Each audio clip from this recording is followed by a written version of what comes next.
Up next on Inside the SCCA, an invite to a convention. Make their head drop.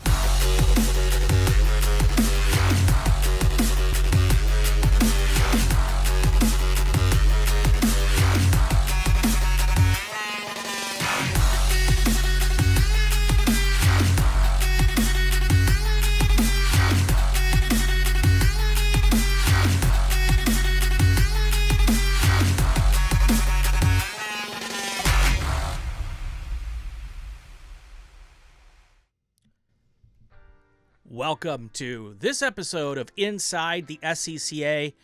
I don't remember what number this is going to be, Abby, because we're recording this ahead of time, getting that part out of the way. So if you put questions in now, you're not going to get the answers to them. Sorry about that. But anyway, this is a great show. I always enjoy having Abby on for this show because we're talking about something of tons of fun. Our guest tonight, Abby Scher from not from Inside the SCCA, from the SCCA. You now have a fancy title. You've been on a couple times, and every time you come on, they promote you. You know why? Why is that? Because you're good people. I try to be. Good people get promoted. And you're good at what you do, and one of the things you do is put together this awesome convention that we go to these days. Let's get it out of the way right now. It's virtual. It's not in person. It's virtual. And I see benefits of both. But I can tell you, I've been part of the club now for 35 so years, off and on, mostly on. And I never even once thought about going to the in-person conventions. And here's why. One, I thought it was just for like management, like the board of directors and the region higher ups. And two, it was travel that I didn't want to spend my money on because I wanted to spend my money to go to races. So I never went.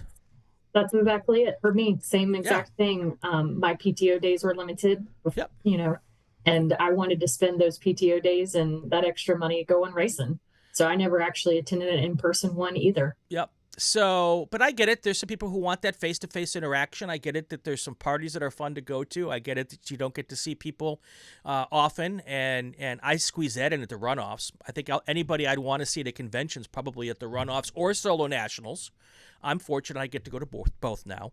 So, I get that face-to-face, tip a glass back, give your friend a hug, troll your friend a little bit about this or that. Because, Absolutely. I mean, the in-person is definitely something that we all want and hope for.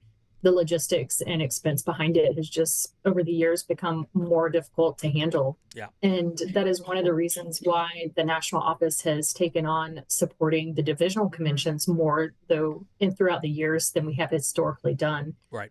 So that the in-person side of things is still an option for those divisions that decide to have them. That's awesome, and I see that almost all of the divisions do that. I think there's a couple that don't. My division out here doesn't, and I get it. We're still working on them. Yeah, I understand it. I mean, it's such a long, it's a plane flight for a lot of folks, which is because we're, up north, down. I mean, it's a long ways. It's a lot. And so, and there's a lot of smaller regions out here besides Cal Club. Everyone's really tiny. So, to get people to go and all of that, I understand why they're hesitant to do it. And it's a cost, So it's part of the same reason why SCCA doesn't want to do the big convention, because it is a junk ton of money to put on a convention, even if nobody shows up, because you still got to rent the rooms, the conference rooms. You still got to rent the wherever you decide to have it, whether it's a hotel or a convention center, and that's the same set cost whether 100 people show up or whether 1,000 people show up. Exactly. So, historically, we saw, I think, upwards of 500 people for in-person conventions. And for the virtual conventions, we've broken 1,000 attendees every year. So we're doubling our broader reach to people. We're making it as accessible as possible, and it's free. Yep. And you could do this now with an in-person convention too, because we have the technology. But not only is it free, it's archived now so that I can go back in June and say, oh, crap, I missed that session. Or maybe I'm bored on a Sunday afternoon and there's nothing going on, which is rare, and I want to go back and see if there's something I wanted to see that I did. And I can scroll through and look at all the different topics and all of that kind of stuff. And they're there forever in your member portal on SCCA.com. And it just works out so well, I think. Well, and it's a great resource, archiving all the videos from convention. We have everything back from 2021 right. In the member account portal. And being able to archive those sessions and reuse them, especially for new leaders that are coming in, maybe they haven't seen that solo course design session right. from previous year, or maybe they've never used the member account portal, and we can show them a step-by-step walkthrough of a convention session of how that works, or how to do online waivers with the member services team, or, the introduction to Flagtronics. We have the ability to use all of those sessions from previous years as a resource for any member, whether they are leaders now or want to be future leaders, or just curious members in general.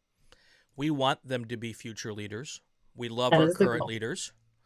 But you're still a youngin', but I'm getting old, and I don't want to spend my time doing all of that work anymore.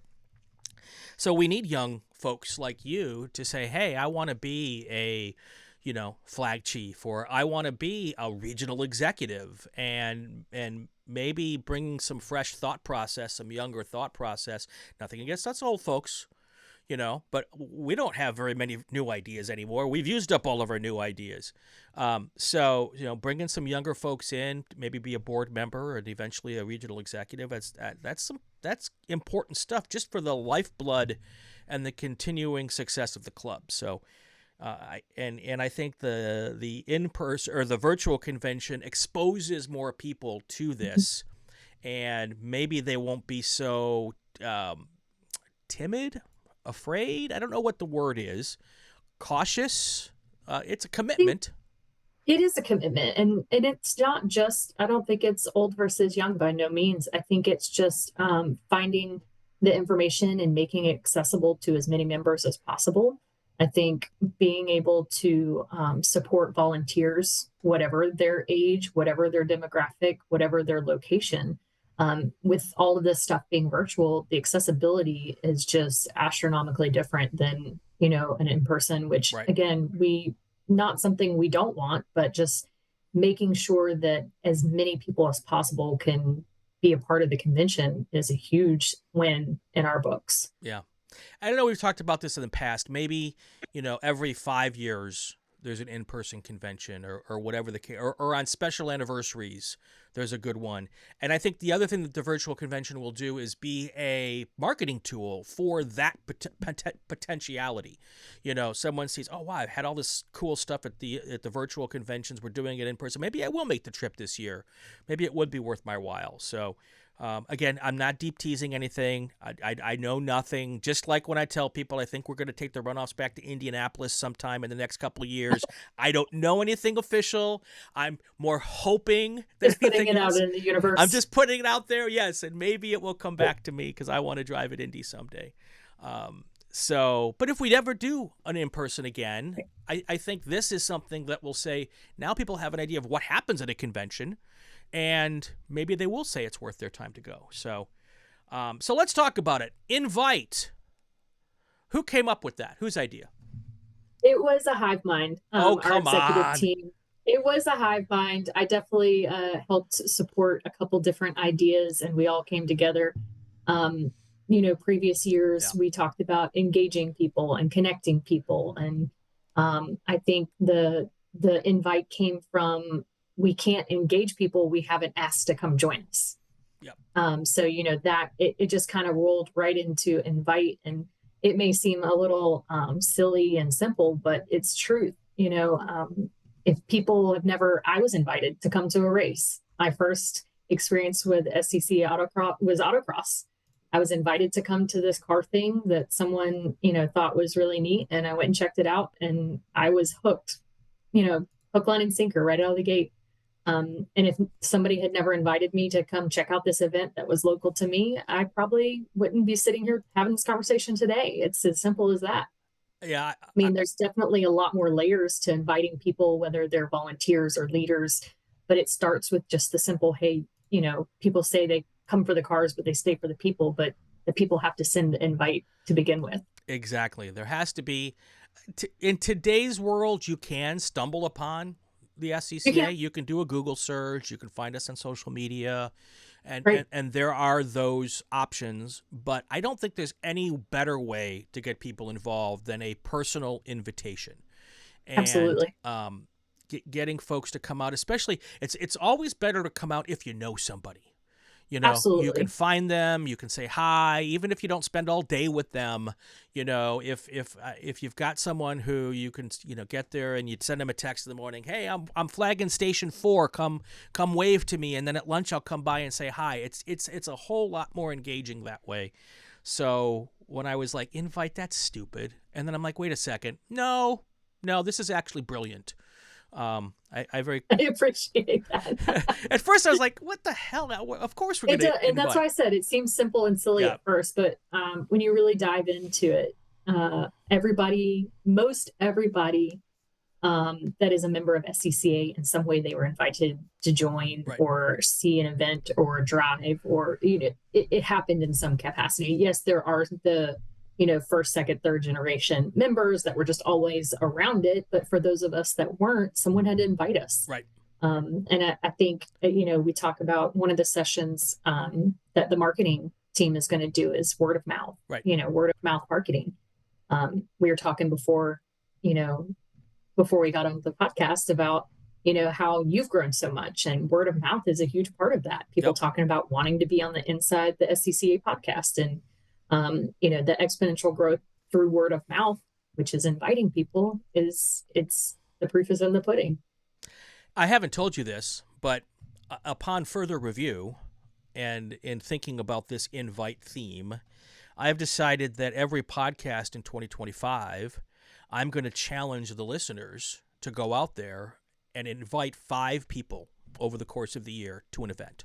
And not like one family of 5. I want 5 separate invitations to get people to come and show up. And I'm going to talk about that both in the podcast, on the super tours, every chance I get. I'm going to challenge everybody out there to invite 5 people. And if we have 60,000-ish members, 55,000-ish members, depending on the day, and everybody invites 5 people, and one of those people, becomes a member, we double our membership, and it's crazy to think about. Membership is what drives our ability to be able to do the programs that we do. That money is how we pay for Abby to be able to help and put on a convention, and how we rent racetracks, and how we do all of the stuff outside of even all of the non-road racing programs. Right. We some of us who do road racing primarily forget there's all this other great stuff out there that we do. And membership is how we support that. So, so that's going to be my goal this year, is to challenge every member over the course of the year to invite 5 people to an event, and we'll see what happens. That. Yeah, we'll see. It may be a fool's errand, but that's fool's errand. Okay, so let's get into this year's convention. Okay. First thing I want to talk about is, and I always love this part, is the opening night. There is the first 2 nights. We've got the Road Racing Awards, and then we also, but my favorite night of the year, maybe in the entire year, and maybe it's because I'm now part of the committees that help nominate and select the Hall of Fame. I work on the Legacy Committee. So what I end up doing is we, in a group of my merry members, we get together several times over the course of the year, and we look over all the nominations of all the different legacy members. These are the folks from the past, and we try to decide which of those members we're going to put up for a potential Hall of Fame award. And I'm pleased to say that several of the ones that we put up this year are actually getting awards, so I'm really proud of that. But that's always a great night to hear about the history. I am a history buff, and if you're a history buff and you like motorsports history, the Hall of Fame ceremony is a great ceremony. It really is. I have personal excitement for the Hall of Fame ceremonies this year because I'm friends with some of the people being inducted, and I'm just bursting with pride for them. I know that, not everybody, I'd like to think that I know everybody in SCCA, but with 60,000 members, and I've only been doing this for a few years, as far as being on staff, you don't get to meet all these people. So knowing the face and the names that are being inducted really just brings so much joy for them, because the hard work that they put in, and how much dedication that they put towards this club, blood, sweat, tears, all the things. And it's just, I'm really excited to watch it this year, just for that aspect. So for those that have been inducted in previous years, we always want to honor those who are still with us and those who aren't. And it's just a really exciting event. I think if anybody were to pick the one thing that they were going to watch at convention, I think this is always my number one. Yeah. And all of the nominees, all of the people who have been nominated are worthy. Even the ones who never get put up for final vote are worthy. It's so hard to pick sometimes between, person A, person B. All of this year's inductees are worthy. The one I'm most proud of, because when I came out here to California and moved out here, I didn't know the story of Ken Miles. And now I'm a part of Cal Club, and, Ken Miles is a bit of a legend out here. So I heard a little bit about Ken Miles. I still didn't really know a lot. And then Ford versus Ferrari came out, and I'm like, holy crap, that's the Ken Miles they keep telling me about. And I learned a lot about him through that movie. And the funny part is most of what's in that movie is pretty darn accurate from what I've been told from people I've talked to. And then he came up as a potential nominee.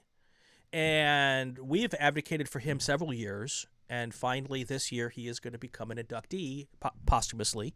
And so that's cool. I'm trying to get his son to come on the podcast and talk to us. That would be super cool. And if you'll remember, his son depicted in the movie. So I'm working on that one. I'm putting that one out to the universe also. So, but that's the opening night, Friday, January 17th. Are these times on this the Central Time? So that kicks off at 7 p.m. Central Time on Friday the 17th. And from there, I mean, it's just a veritable cornucopia, a plethora, if I may, of amazing sessions. And I don't even know where to start when I want to pinpoint some of them. Any thoughts? Absolutely. I always say I'm part of the group that puts this schedule together. And we always say we play the massive game of Tetris, trying to squeeze all of the sessions in.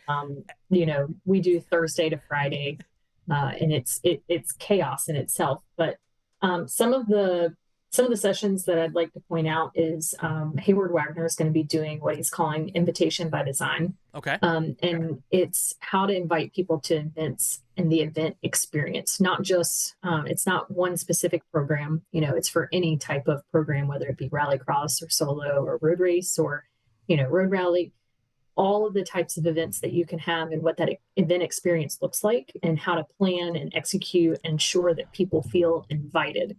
And if anybody went to Solo Nats this past year, everybody knows that was a real great event and everybody had a really great time. And I think everybody felt like it was one of the better ones that we've had in many years. And it was very inviting and fun and exciting. I think Hayward really understands how events can be perceived that way or how they can go sideways and how you need to make sure that people's event experience impacts how they're going to continue to want to be a member in the club, whether they're a volunteer or just a driver or, whatever that looks like. So I'm really excited about the session that he's working on for that.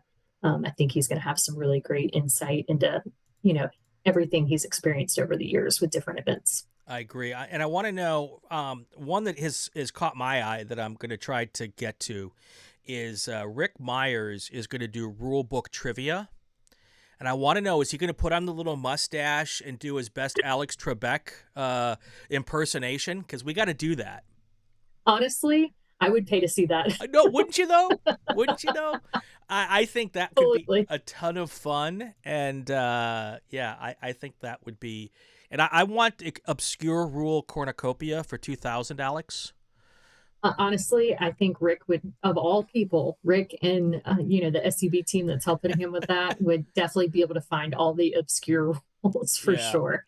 I believe they did a similar session last year, and it was really well received, and people had a lot of fun.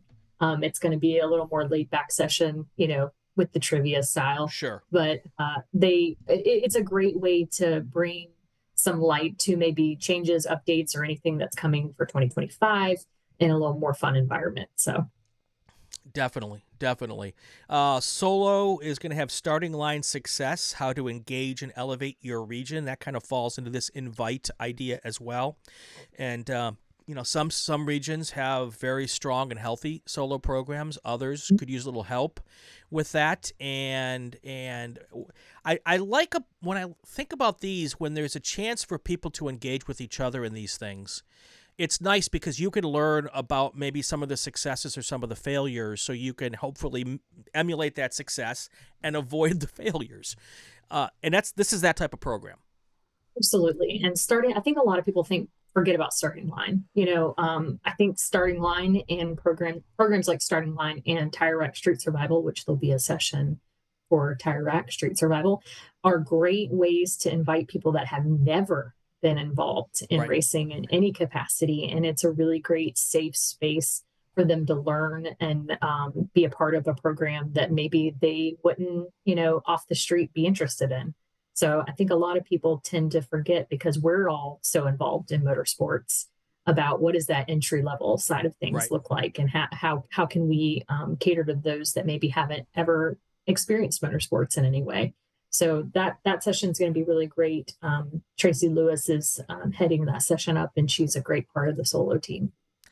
Rallycross program direction and town hall. Rallycross is one of those things that is kind of hard to put on, because you have to have the right location to do it. And, it's easy to do road racing because you find a racetrack and you go road race.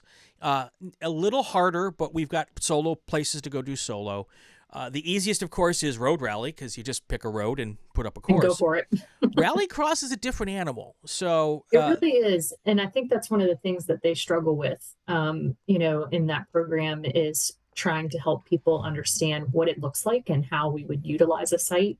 I know that I've been working with the experiential team on site acquisition, whether it be for solo and rallycross. And rallycross always seems to be the more difficult one to bear. Yeah, definitely. Time Trials has some fun stuff going on. They've got a whole session on Track Night, which I think is always good. Another one of those entry drug kind of things Celebrating that we have. 10 years. Wow, really? Yes. It doesn't feel, maybe for the people who are running it feels like 10 years, but it doesn't feel like 10 years. It feels like this just happened. It does. Yeah, they are selling. And I think they even said in the session description, 10 short years, because it's just flown by. Yeah. But yeah, it's another great stepping stone program for people to get involved is Track Night. And they've just done a really great job with being a part of different areas and being available. I know that their coaching that they provide within Track Night has been really successful. And then, of course, there's the time trials and track event session. Looking at that program, I think track event is something that I think more regions should take a peek at. I know we do it out here at almost all of our weekends, and another great way to get people involved and add another layer to a road racing weekend for people who aren't ready to go road racing yet. So if regions aren't adding those in to their weekends, I suggest highly that they consider it, and this would be a good session to learn more about that. I agree. And one of the things that we talk about a lot in our staff meetings is how to get regions to try new programs, not just how to get members to try new programs. And I think adding, different layers to already existing events is a great, easy step in trying to resource those different programs and adding some variety to what your region can do. Right. As I've learned the interestingly way in the last couple of weeks, titling your session or titling your podcast can be very, very controversial. And, yes. but it also is really important to help get people to come and go to a particular session. And I found one here that I am going to be watching just because of the title, if nothing else. And that is Shooting Your Rally, Not Your Foot. Right. I don't know anything about what is going to be in this podcast, in this session. Actually, I have an idea because I have the little description to read. But the title alone has got me interested. Has got you hooked. I believe the Road Rally Development Committee is working on that session. And I know one of the main focuses for many programs has been how to advertise an event. And that's one of the things that they want to talk about is specifically for Road Rally and some social media experience that they've had. And you know what? One of the things that I think people need to also think about when it comes to social media is it's a great way to get people to your event, but we tend to get them there and then forget to do more social media either at the event or after the event. So it is, and I am guilty of this as well. I've got all these podcasts, I do all these social media ahead of time, but I don't take the content that I've made to turn it into more social media to get more people to watch after it's over. It's the same concept for our programs. Once you're there, take some pictures. You don't even have to do anything with them the day of, although it would be nice if you did. But in the weeks following, if you were to put out one post a week, better, one post a day, that is people start remembering that and oh, that looks cool. That looks cool.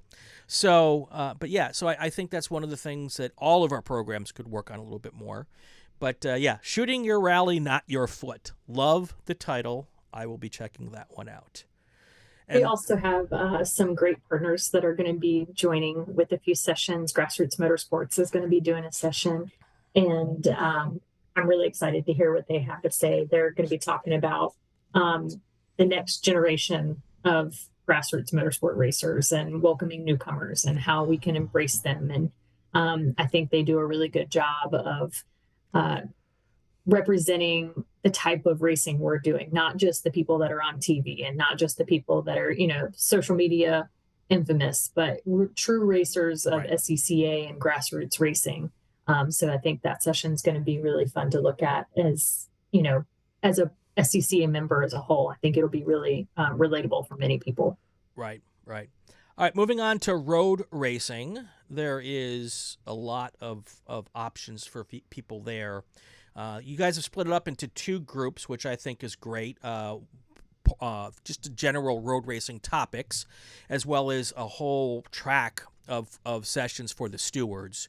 And I think that's a good way to do that. If I look at the road racing, inviting new volunteers to your road racing program, I bet you that will be a very popular one there as well. So that's something most regions are desperate for.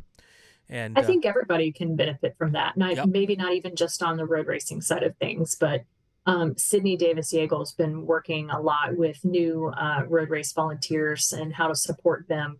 And they've been really putting in a lot of work into some training and resources. So I'm really excited about this session because I think it could benefit even those who have a core group of volunteers. I think it could benefit them to grow their program, whether you have small amount of volunteers for any program or you've got a really great team. Sydney's really been working on a ton of stuff this year, which is awesome. Is she hosting? She is. So if you don't know Sydney's awesome. Like the level of awesomeness, Sydney versus Abby, you're right up in the same spot there. Wonderfully engaging. So I think, again, even if you're not terribly interested, she is fantastic. So I look forward to that as well. I'm going to do a session on Flagtronics, which has become a little bit more as part of the club now. And my hope is that it spreads beyond the Super Tours. I know there's an expense to it, but there is so much benefit from a safety standpoint and all of that. So tune into that, even if you don't do the Super Tours. I think that's an important discussion to have there. And let's see what else is there. Then a bunch of stuff for stewards. The stewards will know where to find it, so I'm going to kind of gloss over that. Stewards are stewards. They're really good at finding those little things for themselves there. I love that. What else do we have here? Mr. Cobb's going to do a bunch of stuff. He's always involved. He handles some of our heavy hitting sessions like the annual meeting. He does a convention kickoff. And then, of course, he's involved in the awards ceremonies, whether it be the Road Racing Awards or the Hall of Fame Awards as well. Yep. So you'll definitely hear from Mike. And he likes to sit in on many of the sessions and be there. He's super supportive. So we appreciate all that. The foundation is also handling a lot of sessions this year. We've got Women on Track represented. We've got the foundation with TireRack Street Survival. They're going to talk about legacy planning and the SCC archives. Most of what they do is, really supporting what we do. So if members aren't aware of what the foundation is or how it works, they have region development grants. They have grants for women on track, recipients. They've got support veterans. So there's a lot of support there with the foundation. If you've never experienced anything with the foundation, I highly encourage anybody to at least sit in one of their sessions, because they really put in a ton of work to support SCCA as a whole. And Andy Albin's doing the Women on Track sessions, and Andy is another one of those who's a ton of fun, and I would love to have people listening on that.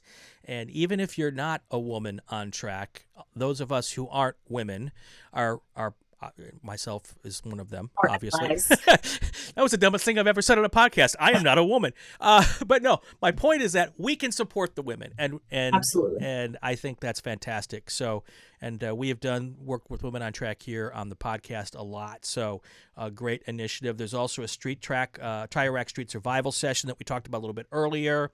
I'm a historian. We talked about this before. The SCCA archive session, I'm looking forward to that. And I think there's some really cool history stuff that we're going to dig into more on this podcast over the next couple of years. And I always try to get all the Hall of Fame members on here, but we got a lot more in this club than just Hall of Fame members to talk about. So that will be something to look forward to down the road. Then some business stuff, insurance and risk management. Incident reporting, all that stuff that sounds boring, that's really really important. Those are probably the sessions that I thought about when I thought about not going to a virtual in-person convention, because really at that time, and maybe even now, I don't give a rat's patoot about general but they're insurance. Important. But they are, and that's where it plays into. It's virtual. It's recorded. Right. If it's not something that you can make it to now, and you find yourself needing that information later, great resource. I call those our housekeeping sessions. Yep. They're not always the sexiest and most exciting, but you need the information, and it's super critical. For a lot of our region leaders. Talking about registrars and waivers and sanction and insurance and incident reporting, all the things that they're not the flashy sparkly ones, but they're the ones that keep our club in good standing and happy with insurance and risk management. Those are very important. Well, they're important. They're also what sets our club apart from some other clubs. Our insurance is some of the best you're going to find in the motorsports world, and that's how we keep that insurance too. And while I hope none of us ever need to use the insurance, we've learned the hard way this year that sometimes we do. And while you might not pay attention to this session today or during this particular convention, if you are ever in need to use the insurance, sometimes it might not be bad to go click on that session to maybe help you navigate those waters. 100%. Could not agree more. Marketing stuff. Here's my jam. This is the stuff I love. Social media basics, social media workshop, event marketing. I think everybody, and you know what's cool about this? Even if you don't run events, maybe you're a race team who wants sponsorship. There is stuff, ton of resources. Tons of stuff to learn. The same type of work that should be done for your events is the same type of work that should be done or could be done as a race team. Or as a young driver. I'm real excited this year. One of our drivers, many of our drivers have stepped up to the pro ranks. One of them, Morgan Burkhart, and he has done tons of social media, and that's part of why he's getting jobs racing professionally. So it's getting the information out there, making sure people are aware of what you're doing and what's going on. Like you said, it's super relatable to people as drivers or regions as a whole or event organizers. I think there's a lot of information. I think I'm outside of course, my own sessions. I'm most excited about the marketing sessions because it's not program specific. It's not, location specific. It's not member specific. I think it's, anybody that's doing anything with an event or a race or a driver or a member. I think it can be super relatable across the board. We talked about the grassroots session. Another one, keeping your sports car clean with one of the SCCA partners, Melco. And this is an important one to watch, and here's why. One, the obvious. We all like clean cars, right? Right. But number two, Malco spends money to be a partner of the SCCA. This is our chance to give back to them. Right. Pay attention, show up. They'll see the numbers of people who have watched. And if our partners don't see a return on their investment, they might not want to be a partner next year. So, and I wish that more of our partners would take advantage of this. Hint, hint, maybe for next year, folks. A great opportunity. Yeah, because Abby's like, I don't want any more sessions this year. Shut up, Brian. But no, maybe for next year, the more ways partners can find ways to reach the membership is important for them. And then we can support them by watching and maybe learning something too. And I think there's both sides to that. Learning something is always there. When I was talking to the guys with Malco, I told them, I was like, I do not want this to be a sales pitch. It's not 100% sales pitch. There's some education, some funny in there. I definitely want it to be relatable to more than one person. And they're very excited. They've done demos like this before. They're going to talk about, race cars, your daily cars, different things that you can use and utilize. I think having our partners involved is great. I think membership, having some FaceTime with our partners isn't always something they have access to. And I think convention's a great resource for that. So we appreciate any of our partners that want to get involved with the convention so that our members can see who they are and see what they do. As I tell my partners when they come on, because every partner gets a podcast. It's not a requirement to become a partner or to have a podcast. I've had lots of people on who talk about their stuff without becoming a partner. But if you are a partner, you absolutely get a podcast. And I always tell them the best sales pitch is education. If people learning from you, if they can see you're an expert in what you do, they're more likely to go, well, this guy knows what he's talking about. Then he probably has some pretty good products. Maybe I should go buy product. So, absolutely. So yeah, whenever we do a partner podcast, it's all about helping teach them something. So that's fantastic. Regional development, lots of cool stuff here. And again, not just for your regional leaders. It's good to be able to know what your region's doing, give them some ideas, and there's things you can learn here about helping your team, helping your career, all that regional development stuff, you can apply it in other areas. Absolutely. One of the sessions I'm going to be talking about succession planning. Mm-hmm. So how do you, step down from a leadership role in your region and how you set them up for success in the future, or how do you train your replacement? That's one of the things that we talk about a lot is succession planning. I'm also going to be going over lots of resources that we've been developing, whether it be the SCCA Academy and all the courses that people have been taking, whether FNC marshal courses, leadership training, safety stewards. We have a lot of new stuff that we're going to be rolling out in the next year as well. And we've been working on some workshops, how to use the member account portal, how to submit your charters, all the leadership things that people don't necessarily always know about. So we've been working to try to provide as many resources to our leaders as possible. And a lot of the region development sessions are going to be based around that type of information. Very cool. Very cool. Let's see. I think we're coming close to the end here. Couple of opportunities to be in session with your board of directors. Always good to engage them. I know that every time I've picked up the phone or sent an email to a board of director member, to a board member, they respond, maybe not immediately, but eventually. This is a chance to do it through the convention. And, we've had some changes in the club this year, and not everybody's been wonderfully happy about it. And, the board of directors are the folks that you want to talk to when you're happy about something, which they never get that, I'm sure. I'm sure they would appreciate it. Yes, they would. But if you want something changed or you don't like something that's happened, they're the folks who you should talk to about it. And they're making themselves available for 2 sessions, which is awesome, and looking forward to those as well. And then we come to the last one on the list. I'd save the best for last. That's one way to look at it. We're going to do another podcast this year. I think this will be the Three? fourth year in a Four? row I've been involved. The first 2 years I was lucky enough to be a moderator for a couple of our keynote sessions. Last year we shook it up a bit. We did a session about social media. I brought in a couple of experts, one who is not at all involved with motorsports, and he had some incredible insight for us. And then I brought in a member from Lone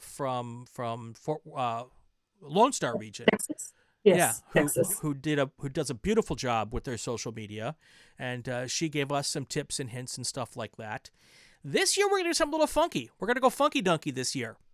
It'll be good. We're going to invite. See what I did there? Invite. I see you. Invite the members to ask us anything. And one of my superpowers is finding the right people to answer the question. And so I see how I choose to do podcasts a lot of times is I follow all the social medias, and I see all the stuff that goes on the Facebook groups and all that kind of stuff. And when I see that a couple of people are wondering about this or wondering about that, I go, wow, that's a podcast. And then I find the right person to talk to about it. And so we're going to invite members to send me an email. That's one way, at raceannouncerbrian@gmail.com, raceannouncerbrian@gmail.com, or find me on Facebook. I've got tons of SCCA friends on Facebook, and if I'm not your friend, do a friend request. And if I see that you're an SCCAer, I answer yes to all of the friend requests from SCCAers. And then you can DM me on the Facebook. And you could also send me a DM on the Insta. There's an Inside the SCCA Insta page. There's all a bunch of different ways, and I'll put that all. It's all in the show notes, by the way. But anyway, ask me the question. Ask us the question, and I will go find the answers. We'll pick 2 or 3 of the questions. I'll find 2 or 3 folks to join us, and then and we're gonna have some fun with this. I hope It's gonna be good. I'm excited. it should be good. It's going to be during the regular podcast time, which is Wednesday night at 6, 7, 8 o'clock on the Central Time Zone. 6 in the East, 9 in the West. That's our standard podcast time. And I don't know if that one's actually going to be live or not. It might be, because to get everybody... What it might be is that it might be the 2 or 3 discussions might be recorded, and then I might come on and go live at the end and see if there's any questions that have come through, and maybe I'll get some super awesome SCCAer to join me to answer any final questions, or we can just do a dance routine if no one else has questions. So who's the best dancer on staff? Oh, that's dangerous. Yeah. Come on. Help me out I'm here. going to say probably Scott Dobler. Oh, yeah. I can think He's a fun one. Scott and Amy. Yeah, for sure. Yeah. Maybe they can be my dance partners for this. We'll figure it all out. So, anything else we haven't talked about? I will say this. I'm going to have all the information on the regional conventions. We'll put that up on the show notes. We'll also have the schedule of these regional conventions on the scroll underneath us. We'll start putting those up as they come along. I think we've covered a lot of it, haven't we? I think we've hit all the points. Registration is open. Okay. And it is free. And I don't think we've said the date. The National Convention is January 16th through the 24th this year. It's going to be between the Roar and the Rolex. So we're kicking the year off with all things racing, and I think it's going to be a great convention, and we're very excited. And once the convention closes, all of us staff that are traveling to the divisional conventions are going to be kicking off and headed to those. So all things convention all the time right now. So what is the most rewarding part of this process for you? Because it is a ton of work. It's wild. It is definitely wild. It's a ton of work. To be honest with you, I love being able to talk to everybody and be a part of all the sessions and seeing everybody get involved and get excited for the next year. In staff, we talk about championship season, and we can't ever decide if the convention is the end of championship season with the runoffs, or is it the beginning of championship season because it's at the beginning of the year. But I love it because it's a great way to kick off the year, be excited about your club, be excited about your region and what you're doing, and just get prepared for the next race season. So we talked about the dates of the convention, and my big question for you is, when we get to Friday, January 24th at 8 p.m. Central Time, how long do you take a nap for? Is it like 3 weeks? I wish. I will actually be on a plane headed to CDIV because their first night is our last night of convention. So we roll right into the divisional convention. So I don't get a break until probably the end of March. But it's been, this doesn't happen overnight. We start planning convention in June. Okay. For the next year. So we've definitely gotten really good about spreading it out over, 6 months worth of planning. But it is definitely a labor of love. What is, you've done this now 3 or 4 years, and it's gotten better every year. I don't imagine that this year will be any different. What is your favorite part of this process? I know you got the rewarding part, but what is your favorite part? My favorite part is the awards. Yeah. I love seeing the award show. I love seeing everybody come together and recognize those who have worked so hard and have dedicated so much time. I think the awards are probably, because we have region awards, we have experiential program awards, we have road race awards, and then the Hall of Fame and Member of Excellence awards. I think it's cool. It's something to aspire to work towards. Even though I'm staff, I'm still a member. We still are members of SCCA, and all of us were members first.